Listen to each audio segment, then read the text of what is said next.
మహోన్నతుడైన దేవునికి మన ప్రభు అయిన యేసుక్రీస్తు వారి ద్వారా ఈ ఉదయకాల సమయంలో నా కృతజ్ఞతాస్తుతులు చెల్లిస్తూ ఉన్నాను. అలాగనే దేవుని యొక్క వాక్యమును వినుటకు ఆసక్తి కలిగి వింటున్న ప్రతి ఒక్కరికి నా హృదయపూర్వకమైన వందనములు తెలియజేస్తూ ఉన్నాను. ప్రియమైన వారలారా, గడిచిన దినమున మనము దేవుని యొక్క ఉనికిని గూర్చి కొన్ని విషయములు మనము నేర్చుకున్నాము. ఈరోజు మనము దేవుని యొక్క స్వభావమును గూర్చి దేవుని వాక్యము నుండి నేర్చుకొనబోతూ ఉన్నాము. దేవుని యొక్క స్వభావము, ద నేచర్ ఆఫ్ గాడ్. దేవుని యొక్క స్వభావము ఏ విధంగా ఉంటుంది, దేవుని వాక్యము మనకు తెలియజేసిన విధానంలో ఆయా సంగతులను మనము దేవుని గ్రంథము నుండి పరిశీలన చేద్దాం. ఇందులో మొదటిగా దేవుని గూర్చిన నిర్వచనములు, డెఫినిషన్స్ ఆఫ్ గాడ్. ఆ యొక్క నిర్వచనాలు ఏంటో మనం తెలుసుకున్నట ద్వారా మనము ఆయన స్వభావమును గూర్చి గ్రహించగలము. ఇందులో ఒకటి వాక్యానుసారమైన నిర్వచనం. అంటే వాక్యము ఆయనను గూర్చి ఏదైతే మనకు వివరణ తెలియజేస్తుందో ఆ నిర్వచనము మనము దేవుని గ్రంథము నుండి పరిశీలన చేద్దాం. దేవుని యొక్క స్వభావాన్ని మనము నిర్వచించున్నప్పుడు మనము గ్రహించవలసిన కొన్ని సంగతులను మనం ఆలోచన చేసినట్లయితే, బైబిలు దేవుని గూర్చి ఏమని నిర్వచించింది అని బైబిల్ వద్దకు మనం వచ్చి బైబిల్ పరిశీలించినప్పుడు మొదటిగా ఆయన ఆత్మయ్య ఉన్నాడు, దేవుడు ఆత్మయ్య ఉన్నాడు. ఇది స్పష్టంగాను గాఢంగాను మన హృదయాల్లో మనము ముద్రించుకోవలసిన సత్యమై ఉన్నది. ముద్రించుకొనుట అనగా బలముగా స్థిరంగా ఆ అభిప్రాయాన్ని కలిగి ఉండటం. మనము దేవుడు ఆత్మ అని మనం ప్రగాఢంగా విశ్వసించినప్పుడు, ఆత్మయ్యున్న దేవుని గూర్చిన అవగాహన మనం కలిగి ఉన్నప్పుడు, అందుకు వేరుగా మనము వినే లేక చదివే ఇతర సంగతులను మనము వివేచించగలిగిన జ్ఞానాన్ని కలిగి ఉంటాం. దేవుడు ఆత్మయ్య ఉన్నాడు అనగా ఆత్మ యొక్క రూపం ఏమిటి, ఆత్మ యొక్క స్వభావం ఏమిటి, ఆత్మ యొక్క పోలికలు ఏమిటి, వీటిని గురించి మనం ఆలోచించితే ఆత్మ అనగానే అదృశ్యమై ఉన్నాడు అనేది మనం గమనించాలి. ఆత్మ దృశ్యమైనది కాదు అనగా మానవ నేత్రములకు కనిపించేది కాదు. దేవుడు ఆత్మయున్నాడు అంటే ఆయన ఆత్మ ఆత్మ అనేది ఒక రూపం, కానీ అది అదృశ్య రూపం. ఎందుకు అదృశ్య రూపము అంటే మానవ దేహములకు లేక మానవ నేత్రములకు, భౌతికమైన మానవ నేత్రములకు కనిపించు రూపములో ఆత్మ లేదు. కనుక మనము ఆత్మ అనగానే ఒక పదార్థ సంబంధమైన రూపము కాదు, ఆ రూపము అదృశ్య రూపము అనే ప్రగాఢమైన అవగాహన, అంటే పరిపూర్ణమైన అవగాహన మనం కలిగి ఉండాలి. దేవుడు ఆత్మే, కానీ అప్పుడప్పుడు దర్శనంలో కనపడతాడు, కలలో కనపడతాడు, లేక ఫలానా వ్యక్తికి కనిపించాడు అని చెప్పినప్పుడు మనము ఆహ్, అలాగే ఆ విషయాన్ని తీసుకోకూడదు. నమ్మేయకూడదు. ఎందుకంటే మనం ఆయన యొక్క స్వభావాన్ని నిర్వచించేటప్పుడు బైబిల్ మనకు తెలియచేసే సత్యాన్ని మనము ప్రగాఢంగా నమ్మాలి. బైబిలు ఒక విషయాన్ని ఒక చోట నిర్ధారించినప్పుడు దానికి వ్యతిరేకంగా ఇంకెక్కడ మాట్లాడదు. ఒకవేళ మాట్లాడినట్లు అనిపించిందంటే అది అర్థం చేసుకోవటంలో మనం పొరపాటు పడుతున్నాం అని అర్థం. కనుక మనం గ్రహించవలసిన విషయం ఏమిటంటే, దేవుడు ఒక విషయాన్ని పరిపూర్ణముగా ప్రతిపాదించి తీర్మానించినప్పుడు మనము దానిని మన హృదయాల్లో అలాగే స్థిరపరచుకోవాలి. కనుక దేవుడు ఆత్మ అయ్యున్నాడు. యోహాను సువార్త 4 అధ్యాయం 24 వచనంలో దేవుడు ఆత్మ గనుక అనే మాట కనపడుతుంది. God is a spirit. కాబట్టి గాడ్ ఈజ్ ఎ స్పిరిట్ అనే మాట దేవుడు ఆత్మ అనే తెలుగు మాటను స్పష్టీకరిస్తుంది. కనుక దేవుడు ఆత్మ అయ్యున్నాడు అనేది మనందరి హృదయాల్లో బలంగా ముద్రించుకోవలసిన విషయమైనది. ఇది బలముగా మనం నమ్మినప్పుడు దానికి వ్యతిరేకముగా మనము వినే లేక చదివే సంగతులను మనం పరిశీలించవలసిన వారమై ఉంటాం. గుడ్డిగా నమ్మేసే వాళ్ళం కాదు. అలా కాకుండా మనము ఇక్కడ ఎందుకని దేవుడు కనిపించినట్లుగా లేకపోతే ఎవరో చూసినట్లుగా వ్రాయబడి ఉంది అని మనం ఆలోచించి అప్పుడు మనము వెంటనే దాని గూర్చి పరిశోధన చేయటానికి ప్రారంభిస్తాం. దేవుడు ఆత్మ అయ్యున్నాడు అనే సంగతి మనం బలముగా ఎరగకపోతే, ఆ! దేవుడు అదృశ్యుడు అది నమ్మేస్తాం. దేవుడు దృశ్యుడు అంటే కనిపిస్తాడు, కనిపించాడు, చూసారు అది నమ్మేస్తాం. ఈ రెండిట్లో ఒకటే సత్యం. 2 సత్యమై ఉండదు. ఇది మనం గ్రహించాలి. ఇక రెండవది దేవుడు వెలుగై ఉన్నాడు. మొదటి యోహాను పత్రిక మొదటి అధ్యాయంలో అక్కడ ఈ మాట మనకి కనపడుతుంది. మొదటి యోహాను పత్రిక మొదటి అధ్యాయము 5వ వచనాన్ని మనం చదువుకున్నట్లయితే, మేమాయన వలన విని మీకు ప్రకటించు వర్తమానమేమనగా, దేవుడు వెలుగై ఉన్నాడు. ఆయన యందు చీకటి ఎంత మాత్రమును లేదు. ఇది మనం జాగ్రత్తగా గమనించాలి. దేవుడు వెలుగై ఉన్నాడు అనే మాట మనము ఆలోచించినట్లయితే ఏం చెప్తుంది ఈ మాట? అంటే తేట అయినవాడు. అంటే నో కన్‌ఫ్యూజన్. అంటే ఎలాంటి గందరగోళానికి గురి చేయనివాడు. ఆయన వెలుగై ఉన్నాడు. అంటే ఆయన తేటగా ఉన్నాడు.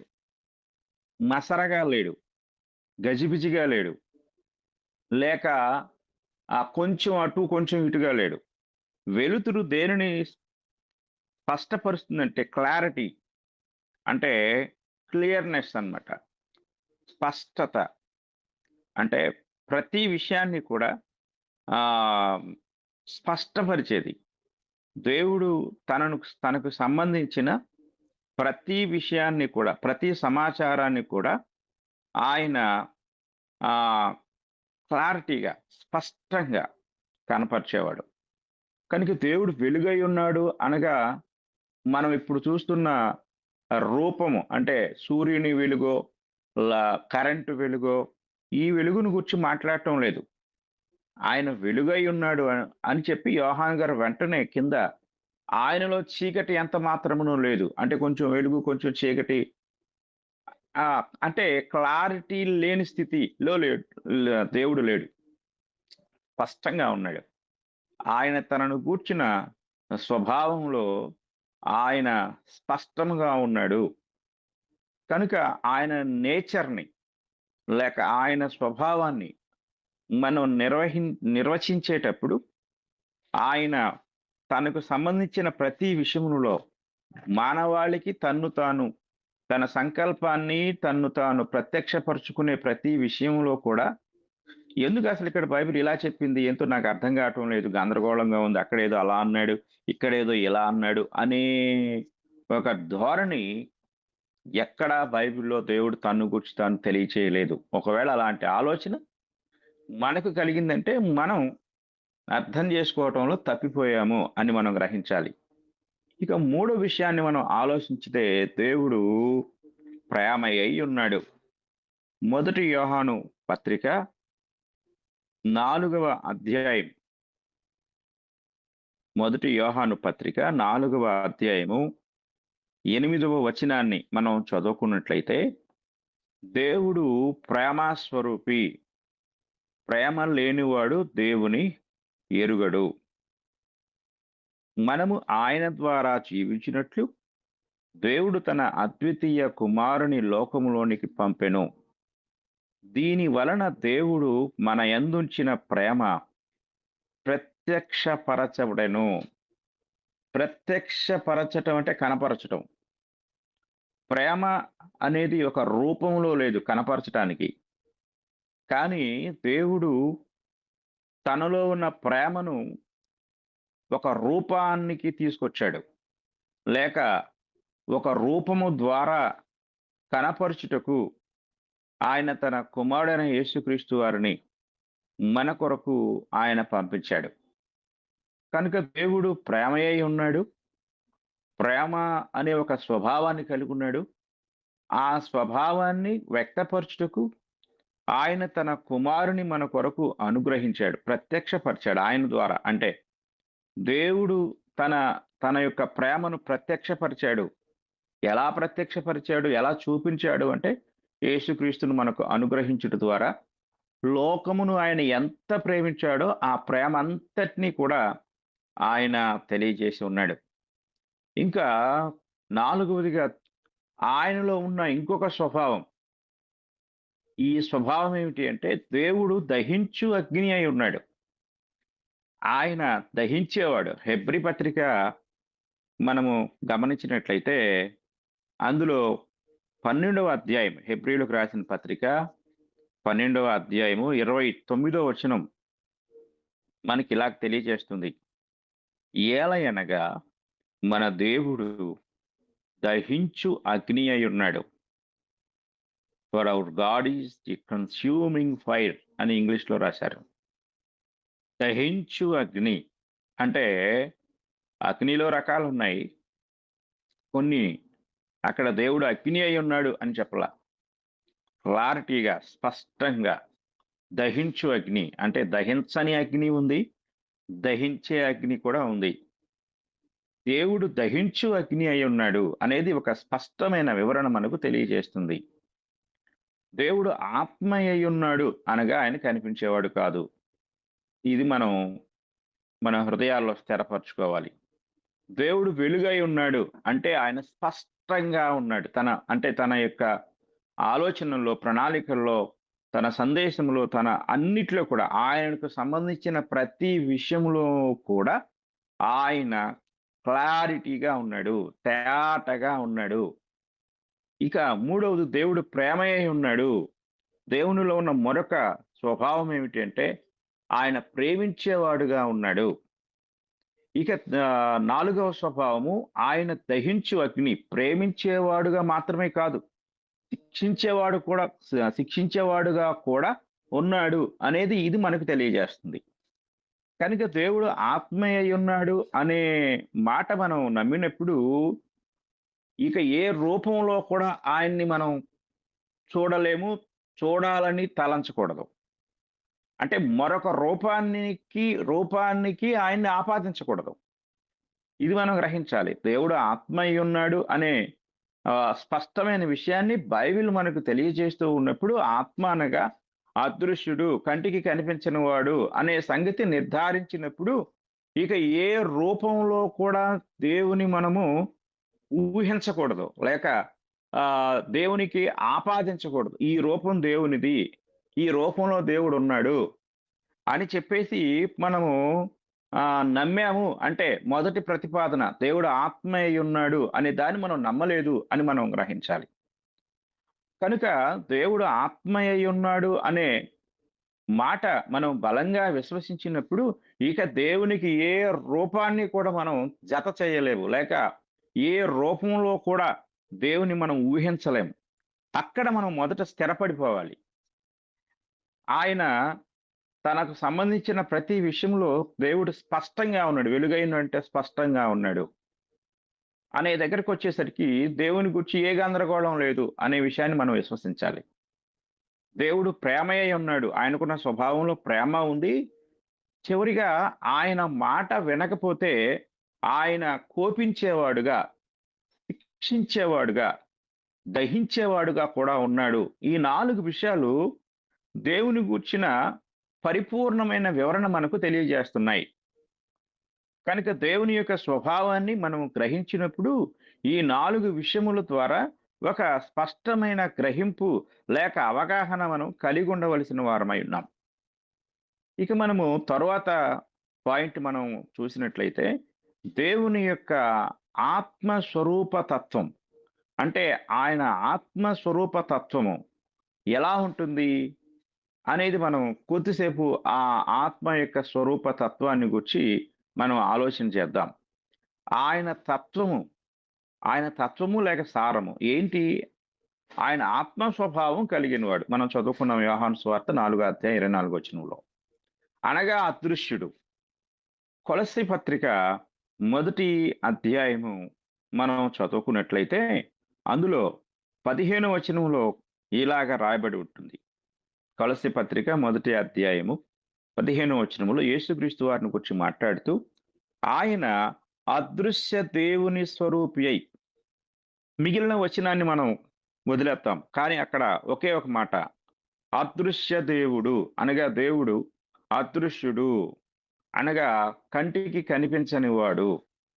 అనగా శరీరము, ఎముకలు అనగా మానవ దేహమునకున్నట్లుగా శరీరము, ఎముకలు ఆత్మకు ఉండవు. అంటే పదార్థ సంబంధమైన రూపము ఆత్మ కలిగి లేడు అనే విషయాన్ని మనం స్పష్టంగా గ్రహించాలి. దీని గూర్చి మన ప్రభువైన యేసుక్రీస్తు వారు మాట్లాడుతూ లూకా సువార్త 24వ అధ్యాయంలో 39వ వచనంలో ఇలాగ ఆయన మాట్లాడతాడు. లూకా సువార్త 24వ అధ్యాయము 39వ వచనము. నేనే ఆయనను అనుటకు నా చేతులను, నా పాదములను చూడుడి. నన్ను పట్టి చూడుడి. నాకున్నట్టుగా మీరు చూచుచున్న ఎముకలను, మాంసమును భూతమునకుండవని చెప్పి యేసుప్రభు వారు చెప్తున్నాడు. కనుక ఇక్కడ మనం గమనించినట్లయితే ఆయన్ని చూసి వాళ్ళు భయపడిపోతున్నారు. ఆయన కాదు ఏదో భూతం అని వాళ్ళు భయపడిపోతా ఉన్నారు. అంటే వారి హృదయాల్లో కలవరం ఏర్పడింది. వాళ్ళు భయాక్రాంతులైపోయారు. వారు దిగులు పడతా ఉన్నారు. వారు ఏదో ఒక ఆత్మ అంటే ఒక దురాత్మ వారి మధ్యకొచ్చింది. భూతం అంటే ఒక ఆత్మ. అక్కడ ప్రత్యక్షమైంది అని వారు అనుకుంటున్నప్పుడు యేసుప్రభు వారు వివరణ ఇస్తున్నారు. నాకున్నట్టుగా నా పాదాలు చూడండి, నా చేతులు చూడండి, నన్ను చూడండి, నన్ను పట్టి చూడండి. అంటే వచ్చి నన్ను ముట్టుకోండి, నా దేహాన్ని తడిమి చూడండి. నాకున్నట్టుగా మీరు చూచున్న ఎముకలను, మాంసమును భూతమునకు ఉండవు అని చెప్పాడు. యోహాను గారు తన పత్రికలో వ్రాస్తూ ఒక స్పష్టమైన విషయాన్ని ఆయన తెలియజేశారు.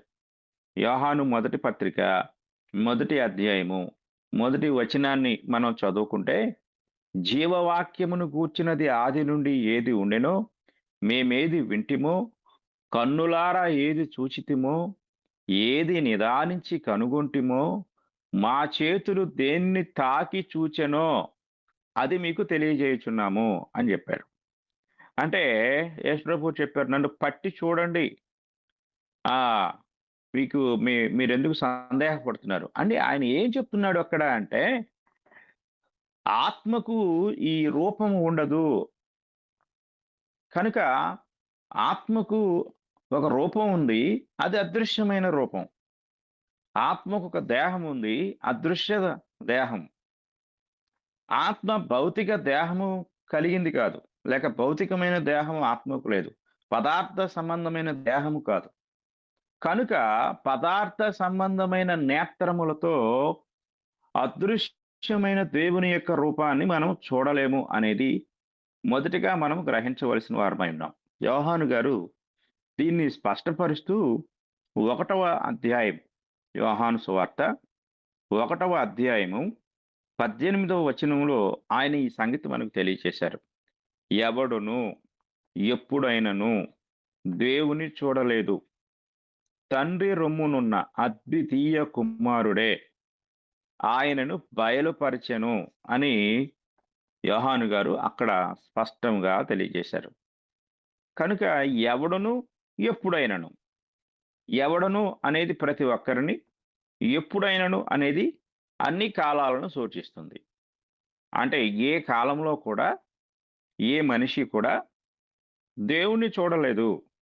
ఎందుకు దేవుణ్ణి చూడలేదు అంటే మొదటి ప్రతిపాదన ఆయన ఆత్మయై ఉన్నాడు. ఆత్మ రూపములో ఉన్నాడు. దేవుడు ఆత్మ రూపములో ఉన్నాడు కనుక ఎవడు కూడా దేవుణ్ణి ఎప్పుడు కూడా చూడలేడు అనే సత్యాన్ని మనము స్థిరంగా నమ్మవలసిన వారమై ఉన్నాం. ఇక దేవుని యొక్క స్వభావంలో మనము మూడవ విషయాన్ని గమనిస్తే ఆయన ప్రత్యక్షతలు, ఆయన ఆత్మ రూపంలో ఉన్నప్పటికీ కూడా ఆయన తన ప్రత్యక్షతలు మానవాళికి అనుగ్రహించాడు. దేవుడు తన సంపూర్ణ తత్వము గలవాడై ఉన్నాడు. అంటే తత్వం అంటే ఏంటి? ఆయన ఏమై ఉన్నాడో అదే అయి ఉన్నాడు. ఇంక వేరువేరుగా ఆయన లేడు. ఆయన ఎవరికీ కనిపించేవాడు కాడు. ఆయన తన ప్రత్యక్షతలను భిన్నమైన రూపముల ద్వారా ప్రత్యక్షపరుచుకున్నాడు. అంటే కనపరుచుకున్నాడు. ఆయన యొక్క నిజ రూపము ఏమిటి అంటే క్రీస్తు ప్రభువు. క్రీస్తు ప్రభువు ఆయన ప్రతిబింబమై ఉన్నాడు. ప్రతిబింబము అనే మాట మనకు హెబ్రీయులకు రాసిన పత్రికలో పౌలు గారు తెలియజేస్తూ క్రీస్తు ప్రభువును గూర్చి ఆయన దేవదూతల కంటే గొప్పవాడు అని చెప్తూ 1వ అధ్యాయము 3వ వచనములో ఇలా చెప్పారు. ఆయన దేవుని మహిమ యొక్క తేజస్సును ఆయన తత్వము యొక్క మూర్తిమంతమునయుండి అన్నాడు. అంటే యేసుక్రీస్తు వారు ఏమై ఉన్నాడు అనేది ఇక్కడ మనం ఆలోచించినప్పుడు దేవుని మహిమ యొక్క తేజస్సు, తేజస్సు అనే మాట మూల భాషలో ప్రతిబింబము, ఇంగ్లీష్‌లో ఇమేజ్ అని కనపడుతుంది. ఇమేజ్ అంటే మనము ఫోటో తీసినప్పుడు మనం ఏమై ఉన్నామో మన యొక్క రూపము, మన ఇమేజ్ అదే విధంగా ఫోటోలో కనపడుతుంది.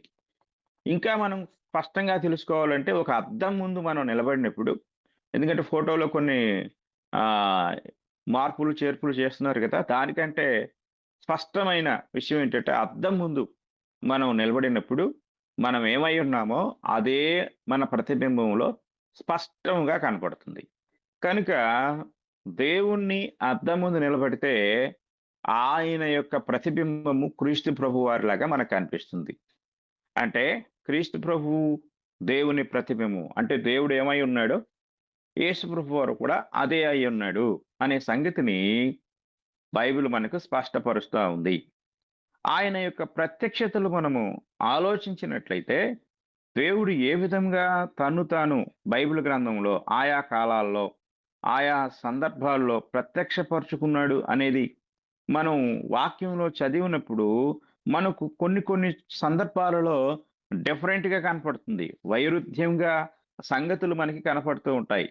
ఎందుకనగా ఆయన తన ప్రత్యక్షతను గూర్చి ఇశ్రాయేలుతో మాట్లాడినప్పుడు ఆయన తనను గూర్చి ఇలా చెప్పుకున్నాడు. ఆ చెప్పుకున్న సందర్భాలు ఒకసారి మనం పరిశీలన చేస్తే పాత నిబంధన గ్రంథానికి మనం వెళ్ళినప్పుడు నిర్గమాకాండము, నిర్గమాకాండము 33వ అధ్యాయము, నిర్గమాకాండము 33వ అధ్యాయము 11 వచనాన్ని మనం చదువుకుందాం. మనుష్యుడు తన స్నేహితునితో మాటలాడి ఉన్నట్లు యెహోవా మోషేతో ముఖాముఖిగా మాటలాడుచుండెను. తరువాత ఈ మాట మనకి ఎలా కనిపిస్తుంది? ఇంతకుముందు మనం చెప్పుకున్న దానికి. నేను అందుకే మొదటిగా చెప్పాను. దేవుడు ఆత్మయ్యున్నాడు అనే సంగతిని మనం స్పష్టంగా గ్రహించినప్పుడు, ఇలాంటి వచనాలు మనం చదివినప్పుడు కన్‌ఫ్యూజ్ కాము. ఎక్కడ మనము గజిబిజి పడతాము అంటే, మొదటి విషయాన్ని స్థిరపరుచుకోనప్పుడు, అది మనకు అర్థం కాకపోతే, మనం ఇతరత్రా అందుకు వ్యతిరేకమైన వచనాలను చదివినప్పుడు కొంత మనం గందరగోళానికి గురవుతాం. కానీ ఆ పక్కనే దేవుడు వెలుగై ఉన్నాడంటే ఆయన స్పష్టంగా ఉన్నాడు. తన్ను గూర్చి చెప్పుకునే ప్రతి సంగతిలో ఆయన సంపూర్ణమైన స్పష్టతను మనకు బైబిల్ ద్వారా అనుగ్రహించాడు. కనుక మనం లోపలికి వెళ్లి ఆయా సంగతులను అంటే వైరుధ్యమైన విషయాలను మనము ఒక ఆహ్, క్లారిటీగా, తేటగా మనం ధ్యానిద్దాం. ఇలాగా ఆహ్, ఇంకొక 2 వచనాలు కూడా మనకు కనపడతాయి. నిర్గమకాండంలోనే 24వ అధ్యాయము. నిర్గమకాండము 24వ అధ్యాయము 9, 10 వచనాలు మనం చదువుకుందాం. తరువాత మోషే, అహరోను, నాదాబు, అబీహు, ఇశ్రాయేలీయుల పెద్దలలో 70 మందియు ఎక్కిపోయి ఇశ్రాయేలీయుల దేవుని చూచిరి అని ఈ వచనం కనపడుతుంది. అక్కడ మోషేతో ముఖాముఖిగా మాట్లాడినట్లు నిర్గమకాండంలో చెప్పాడు. మరలా ఈ నిర్గమకాండ 24 అధ్యాయంలో మోషే, అహరోను, నాదాబు, అబీహు, ఇశ్రాయేలీయుల పెద్దల్లో 70 మంది ఆ పర్వతం మీదకి ఎక్కిపోయి ఇశ్రాయేలు దేవుని చూచిరి అనే మాట మరి మనకు వ్యత్యాసంగానే కనపడుతుంది. మనము యోహాను సువార్త 1 అధ్యాయం 18 వచనంలో ఎవడును ఎప్పుడైనను దేవుని చూచి ఉండలేదు అనే వాక్యానికి ఇప్పుడు మనం చదువుతున్న ఈ యొక్క ఆహ్, వచనాలకు కొంత భేదం మనకి కనపడుతుంది. అయినా ఎందుకు దేవుడు ఇలాగా రాయించాడు అనే సంగతులను మనము లోపలికెళ్ళి మనం చూద్దాం. సంఖ్యాకాండము ఇంకొక వచనం కూడా అంటే ఇలాగే ఉండే ఇంకొక వచనం కూడా మనం చూద్దాం. సంఖ్యాకాండము 12వ అధ్యాయము 8వ వచనాన్ని మనం చదువుకున్నట్లయితే మోషే ఆహ్, అలాగే అహరోను, మోషే, అహరోను, మిర్యాము అంటే మోషే గారి యొక్క అక్కగారు, ఆళ్ళ అన్నగారు వాళ్ళిద్దరూ మోషేకు విరోధంగా మాట్లాడినప్పుడు దేవుడు వారిని గద్దిస్తూ మాట్లాడిన సందర్భం ఇది. నేను గూఢ భావములతో కాదు, దర్శనమిచ్చి ముఖాముఖిగా అతనితో మాటలాడుదును. అతడు యెహోవా స్వరూపమును నిదానించి చూచును అన్నాడు. అంటే ఈ 3 వచనాలు కూడా మనము దేవుడు అదృశ్యుడు, ఆయన ఎవరికీ కనిపించేవాడు కాదు అనే సంగతులకు చాలా వైరుధ్యంగా మనకి అక్కడ కనపడుతూ ఉంటాయి. అయినా దేవుడు వెలుగై ఉన్నాడు. అనగా ఆయన తేటగా ఉన్నాడు. ఏ కన్‌ఫ్యూజను లేదు అనేది మనము ఇంకా మనం చూడగలం. ఇలాగా నిర్గమకాండంలోనే దేవుడు ఆహ్, తన ప్రజలతో వారు ఆయన్ని చూసినట్లుగా మాట్లాడాడు. అలాగే మోషే ఈ ఈ వచనంలో అంటే ఇప్పుడు చదువుకున్న ఈ యొక్క సంఖ్యాకాండంలో మనం గమనించినప్పుడు యెహోవా స్వరూపమును నిదానించి చూచును అని చెప్పిన దేవుడే నిర్గమకాండము 33వ అధ్యాయంలో మోషేతో మాట్లాడుతూ 20వ వచనంలో ఇలాగన్నాడు. 20వ వచనం. ఆహ్, నిర్గమకాండము 33వ అధ్యాయము 33వ అధ్యాయము 20వ వచనాన్ని మనం చదువుకుందాం. మరియు ఆయన, నీవు నా ముఖమును చూడజాలవు. ఏ నరుడును నన్ను చూచి బ్రతుకుడనెను. చూడండి ఈ వచనాలు ఎంత కాంట్రడిక్షన్‌గా ఉన్నాయో.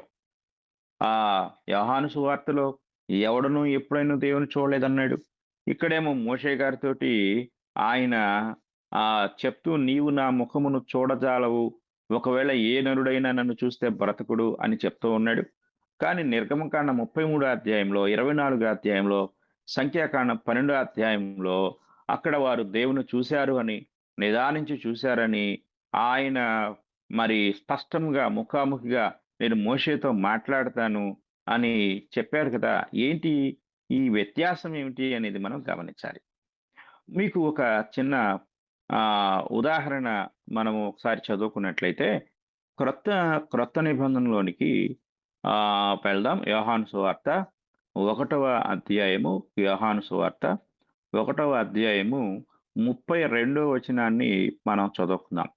32వ వచనం మనం చూసినట్లయితే, మరియు యోహాను సాక్ష్యం ఇచ్చుచు ఆత్మ పావురము వలె ఆకాశము నుండి దిగి వచ్చుట చూచితిని. ఆ ఆత్మ ఆయన మీద నిలిచెను అన్నాడు. అంటే ఆత్మ కనిపిస్తాడా? కనిపించడనే కదా మొదటిగా అసలు మనం స్పష్టంగా చెప్పుకున్నాము. కానీ ఇక్కడ ఆత్మను యోహాను గారు చూసారు. ఎలా చూసారు? ఆత్మ తన రూపాన్ని మార్చుకున్నప్పుడు చూసాడు. ఆత్మ ఆత్మగానే ఉంటే ఆయన చూడలేడు.